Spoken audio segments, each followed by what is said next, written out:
ẹ̀yin ará mi ẹ bá mi ká lọ àṣírí ọjọ́ ìbí Solution TV ló ń sọ̀rọ̀. Mo fẹ́ ju ìwòsàn yìí lẹ̀ fún ẹni tó mu ọtí àbọ̀mọ́ tó mu igbó. Mo fẹ́ jù ú lẹ̀, ó dáa púpọ̀. Iṣẹ́ inú ilé sí àwọn àgbàlagbà ni. Iṣẹ́ inú ilé ni sí àwọn àgbàlagbà ni. Ọmọ tó bá mutí tó mu igbó tó ń ṣe rándanràndan káàkiri, ẹ bá mi tọ́jú iṣẹ́ yìí fún, ẹ bá mi gbìyànjú ẹ̀ fún, Ọlọ́run jẹ́ kó bá lára mu.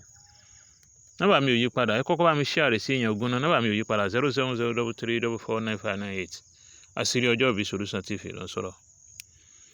Ẹ lọ bá mi wá odidi eku asín, ọmọ tí ń jẹ́ eku asín. Ó rí eku náà ní àmẹ́nu rẹ̀ máa gùn báyìí, ó máa ń rùn gan. Olórin kan kọ ni pé ekukéku kì í rùn kó borí asín.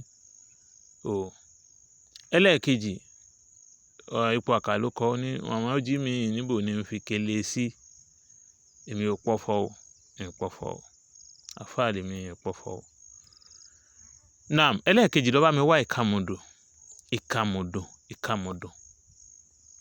Lọ bá mi wá ìkàmùdù.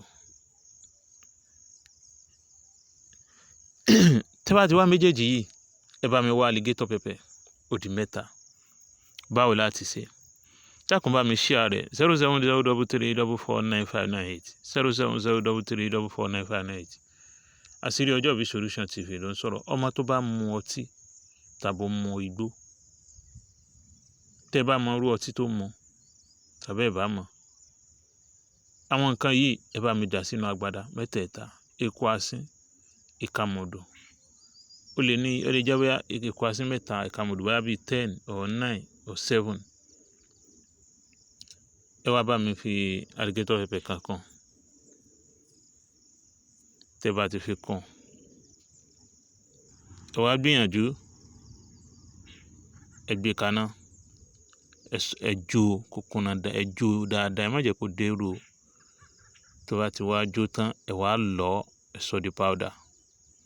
Ẹ wá lọ wá ọtí tí ẹ ní yìí máa mu, ẹ má jẹ́ kó mọ̀ o,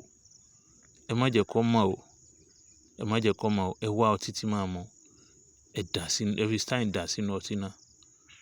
Pẹ̀lú ògo Ọlọ́run, tó bá gbóòórùn ọtí yóò máa sá jìnnà ni, kò ní dédìí ọtí náà mọ́.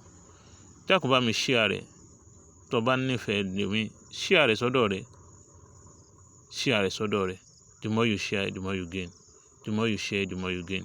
The more you share, the more you gain. Ẹ bá mi share rẹ̀ fáwọn èèyàn, yóò bá yín lára mu. Àṣírí ọjọ́ ìbí Solution TV ló ń sọ̀rọ̀. Thanks so much. You're welcome.